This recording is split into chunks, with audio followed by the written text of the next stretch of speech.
You can't say that Rafe doesn't throw himself into his music. I love it when you're here. Good morning. So this month we are looking at and exploring and studying spiritual laws and how they relate to community, because we are a spiritual community, and one of the reasons that we come together, in fact the primary reason that we come together, is so that we can practice truth principles together. And the idea behind practice is we don't get it perfect, right? We go out, we try it, we come back, we share our stories, we share our experiences, and we walk through this together. Jesus said to the Pharisees and the Sadducees that he did not come to break the law because they were after him, because he was breaking the law. He was healing on the Sabbath, and it was very important in the Jewish tradition to follow all the laws that were laid out. And he said, I did not come to break the law, but I came to fulfill the law. In other words, he came to live the law. And I feel like that's one of the reasons, again, that we come together in spiritual community, is to live the law. And may the law live through each one of us. Now, the truth is that spiritual laws are active, whether we believe in them or not, or whether we even know what they are or not. It's like the law of gravity. We don't have to believe in gravity for it to work, right? I mean, gravity works. I mean, you don't wake up one morning and go, I don't think I'm going to believe in gravity today. I think I'll float to work. Maybe that would be nice. Or actually, that would be kind of fun, but it doesn't work that way. Last week, we talked about our first principle, which is there's one presence and one power in the universe, God, the good omnipotence. And what that means is that we're willing to call forth the good in every situation, even when we can't see the good, even when we're suffering. And it may not be in that moment, but to ultimately hold to that purpose. And that's a big task. It's huge. I was, yesterday we were here attending leadership conducted by Scott Caldwell, a leadership session, if you will, working on our strategic plan, getting our teams together. And I was sitting with James Tierney, and I think it was James who said, well, you know, what we were talking about last week, there's a word for that. I said, oh, what is it? And he said, it's called pronoia. I said, oh, what is that? Well, pronoia is the opposite of paranoia. You know, paranoia is when you think everybody's talking about you and conspiring against you and the universe is conspiring against you. Well, pronoia is the idea that the universe is conspiring to help you. Imagine if you looked back on your life and everything that happened, you went, looked like the universe was trying to put me in my right and perfect place with the right and perfect people all the time. I just didn't happen to see it. So that's the idea of pronoia. Today I want to focus on our third teaching, which is the law of mind action. And I know y'all know it. Thoughts held in mind produce after their kind, and we are co-creators, and we bring our world into manifestation through every thought, every word, and every action. So that raises the question, how come some of our thoughts manifest and some don't? How come some of our dreams manifest and some don't? I think one of the keys to the law of mind action is the power of faith. Paul said, faith is the substance of things hoped for, the evidence of things not seen. So, the substance of things hoped for. He's talking about the unseen stuff, the unseen substance of the universe. And faith is that ability to take that unformed substance and bring it into manifestation. Think about the times in your life when you have had faith. It's kind of hard to describe it, isn't it? It's hard to explain it. When you have faith, you know that you know, but you don't know how you know, and you can't really explain how you know, but you know, right? You know? Yeah. I know those moments in my life when I've had faith, I can see the end result of something, but I don't know exactly how I'm going to get there. And I think that's the key to faith. Faith is about saying, okay, I know, and it's beyond positive thinking, it's a knowing. I know that this is going to happen, but I don't know, I can't color it in. And you know what's good about that is then I can't control it. because I have to let go, and I have to let Spirit show me the way and let Spirit manifest it in the way that is for the highest and best. Now, we have faith in small things all the time, like when you put a letter in the mailbox, you have faith that your letter's going to get there. We have faith every day that the sun is going to rise. In Seattle, we have faith it's probably going to rain, you know. So sometimes, though, it's the bigger things in life that we may have difficulty in demonstrating faith. And Jesus spoke to this because the disciples were saying to him, hey, increase our faith. They're like, I don't think we have enough faith. And Jesus said, if you have faith as a grain of mustard seed, then you can say to this mountain, move, and it'll move. It'll be cast into the sea. Now, we all know that a mustard seed is like really, really tiny. And however, a mustard seed does grow into a bush. I think what Jesus was saying is that wherever you are with your faith, that's it. You got it. Whatever you have, if you have a lot, you feel like you have a little, you have faith. It's a spiritual power within us, and it expands and it grows. So we start with where we are in our faith. The mountains can represent big challenges that we have in our lives. So my question to you this morning is, what is the mountain that is in front of you? Are you looking at a mountain in front of you of not enough in your financial life? Are you looking at a mountain in your life of a health challenge or diagnosis? Are you looking at a mountain in your life of unemployment? Or are you looking at a mountain in your life of a relationship that isn't working? Because Jesus said, we say to that mountain, move, and it'll move. Sounds easy, right? So I was looking at the healings that Jesus performed. And one of the things that I noticed is that he didn't really take credit for the healings that he did. Now, I don't think it's because Jesus was humble, although he probably was. I mean, he could have done the healings and went, hey, did you see that one? Watch this one, I'm going to do another. But instead, over and over again, he put it right back on the person that he healed. He said, your faith has made you well. A couple of examples. One woman had been hemorrhaging for 12 years, and she knew that if she would just touch the hem of his garment, that she would be well. And he was making his way through the crowd, and she touched the hem of his garment, and he could feel the power go out of him. And he said to her, he saw her, and he said, take heart, daughter, because your faith has made you well. Not I did it, but your faith has made you well. He's healing some blind men, 2 blind men, and before he heals them, he goes, well, do you believe that I can do this? And they said, yes. And he touched their eyes, and he said, according to your faith, be it done unto you. And we see this over and over again, that he is putting it back on each person who comes to him for healing. Your faith has made you well, not mine.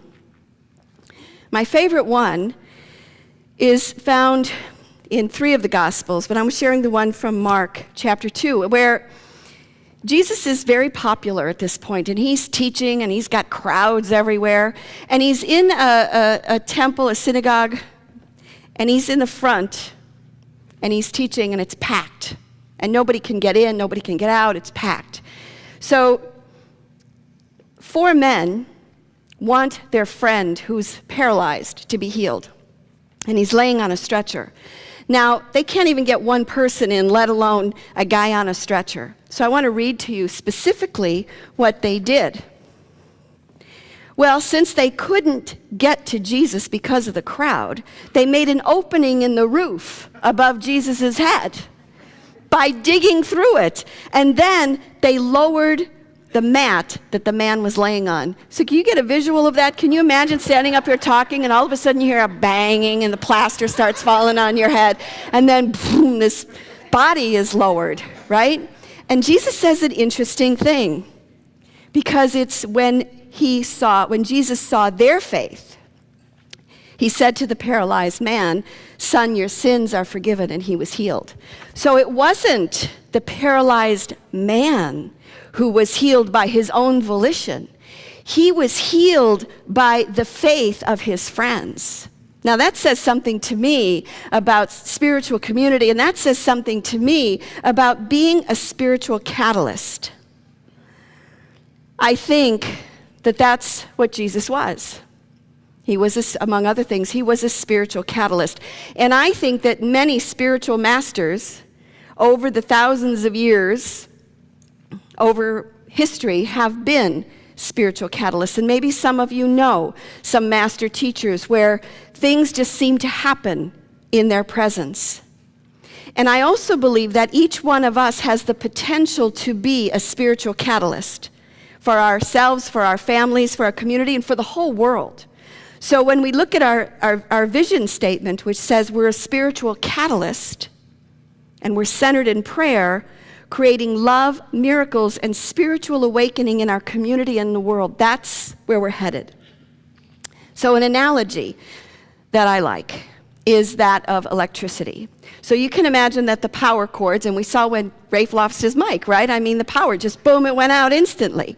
So we have our outlets, and it's the source of power. And we can compare that to being the source of unlimited good, to God, to the unformed substance in the universe. And that which we want to animate, whether it be a guitar or a microphone or the lights or your computer or your dishwasher, it doesn't matter what it is, that can represent your manifested dream, whether it be healing or whatever it may be.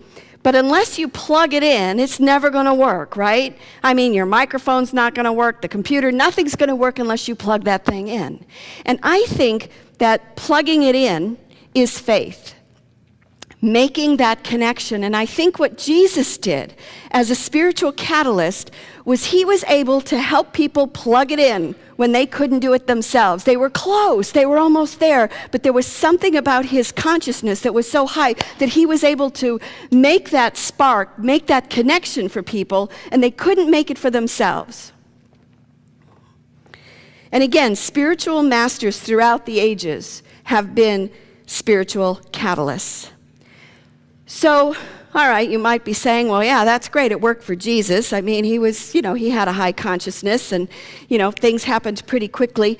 But the other thing I want to point out is that Jesus was frequently found with John and Peter. And Peter represents faith and John represents love. And when you have faith and love mixed with the Christ consciousness, you can move mountains. You can change the world. You can do anything. We can do anything when we bring those two powers together. So how does this show up in our lives? How does this show up in the world? I was recently given a story to both watch a documentary and read about a young man named Leslie Lemke. Has anybody ever heard of him? Nobody's heard of him in the first service. Nope. Okay. Well, this woman, May Lemke, in 1952, she had raised 5 children. They were all out of the house. She was in her 50s. She lived with her husband in Wisconsin. And the hospital called her because she had been a nurse. And they said, we have this baby here at the hospital, and it was born premature, and it's not going to live. It's 6 months old, but it's not going to live. And we cannot take care of it. Would you mind taking this baby and just being with it, for the end of its life? And she said, sure, bring the baby. So she got the baby, and he was brain damaged. He had cerebral palsy, and he had an infection in his eye, and he had his eyes removed. I mean, it was a mess. He was skinny. He was just like not even there. And it felt like a matter of days before he would die, but she was convinced that this was not going to happen. He couldn't swallow. He couldn't suck. And she'd put the formula in his mouth, and then she'd have to, rub his throat so that he would swallow. She did this for 6 months before he learned to suck and to swallow on his own. He couldn't talk. He couldn't move. He did nothing. He was this blob that was just there. And she, talk about love and faith. She saw something in him that no one else saw. And day after day, she took care of this baby. She fed him, she clothed him, she washed him. They lived by a lake. They would put him in the water so he could, feel the movement around. So fast forward 10 years. Still, this boy does not talk, does not interact, does not move. And she's still there every single day. And so she gets this idea that maybe if she could teach him how to walk, that would be a good thing. So she has her husband make a belt for her. And she straps him on her back. He's very little, even though he's like, 10 or 11. He's still kind of small. She has him strapped on her back. And then she has his hands, little pouches made in the belt. And she just drags him around the yard. He's just dragging around, and she talks to him. And she says, now watch, see how I walk, feel that, see, you can do this too. And she just did this for not only days, not only months, not only weeks, she did this for years. And her neighbors thought she was crazy. And they're like, what are you doing? Give it up already and put him in an institution. And she's like, no, I see something in him that nobody else sees. So she's dragging him around. And then she would set him up by the fence, and she'd put his hands on the fence to get him to stand. And of course, he'd fall down. Well, after a couple of years of this, guess what? He starts to walk. He starts to be able to walk, and he starts to be able to stand by the fence and hold himself up, and eventually he starts to move by the fence, and this is what he does. He still doesn't talk, he still doesn't interact, he still doesn't do much of anything. One day, he was laying underneath the bed, and his fingers were moving, and he was touching the bed springs, and he was making a musical sound with the bed springs. So she thought, he likes music. I know, I will get him not get him, but I will get a piano. Besides, and I know this makes sound like a horrible, somebody after the first service says, well, great, now I feel really guilty hearing that story. But she had fun. She actually reminds me of you, Kathleen. She's this she was just this Irish woman, and she was very funny, and she was very filled with life. So she bought a piano, and she would sit him next to her, and she'd play and sing all these Irish songs with him, and he didn't respond, nothing. And then one night they were watching television. They were watching a TV movie or something, a late night movie, and then they went to bed. And in the middle of the night, she started to hear piano music, and she said to her husband, did you leave the television on? And he said, no. And she goes, well, you did, because I can hear this concerto coming from downstairs.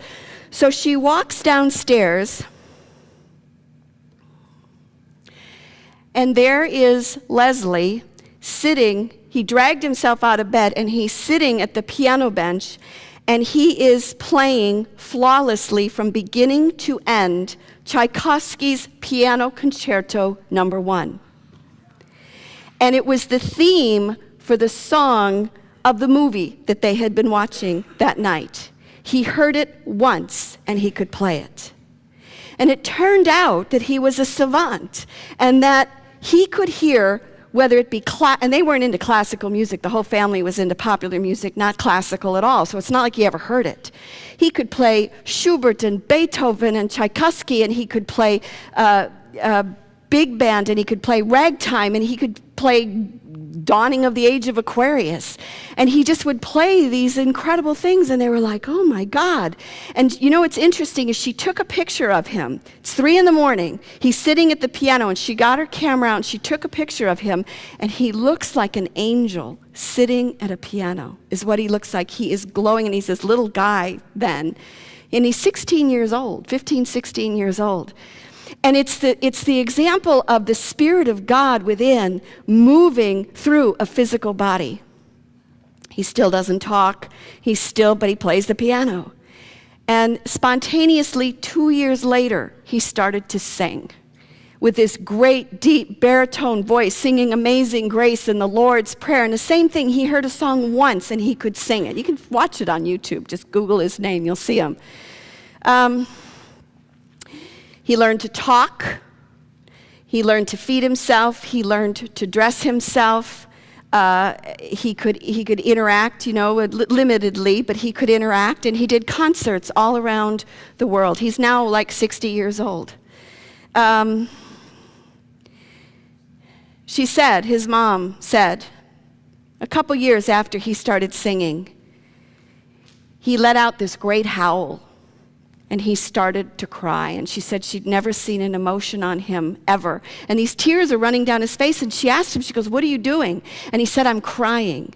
And she said, good Irish woman that she was, she says, I'll cry with you. And she cries, and her husband cries, and they cry, and they cry. And she said, all the suffering, because he had been locked in that body for so many years, all that suffering just came pouring out of him in this great big sob that they joined together. She said he's never cried since. He inspired Dustin Hoffman to play Rain Man. It's not based on him, but Dustin Hoffman saw a documentary about him and was inspired to play Rain Man. So I tell this story because I don't know that it's that different from the story of Jesus teaching and the friends bringing the paralytic man through the roof, right? I mean, granted, what Jesus did was instantaneous. What she did was year after year and day after day. But it's the same process. It's the same process. It's faith and it's love. And May Lemke was the conduit. She was the plug. She was able to see the power source that was within him and his body, which she knew that he was in there and that he could move it. And she was that source in believing in him, in connecting that together. Just as it was the paralytic's man friends who made them well, so it was May Lemke that brought Leslie out of the world of darkness. This is the power of love and faith, and this is what we can do for our loved ones when we hold that, and this is why I believe we can heal the world. We really can. May was a spiritual catalyst. She took that cord of faith and she plugged it into the power source. And Leslie expressed himself as a spiritual being having a human experience as an angel on earth. So my question to you this morning is, what's that mountain that's in front of you right now? Because all you need is the faith of a grain of a mustard seed, and you can say to this mountain, move, and it'll move. In spiritual community, we can know that truth for one another. We can see that good for each other. We can be the spiritual catalyst that makes that connection, because we each have the potential to be a spiritual catalyst. So again, one more time in closing, I see everybody running for the kids. I would invite you to affirm with me our vision statement.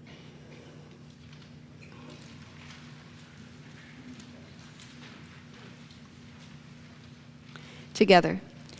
We are a spiritual catalyst centered in prayer, creating love, miracles, and spiritual awakening in our community and in the world. May you be that spiritual catalyst. May you bring that light to yourself, to your families, to your communities, and to the world. Because there's nothing we can't do when we're together. Amen.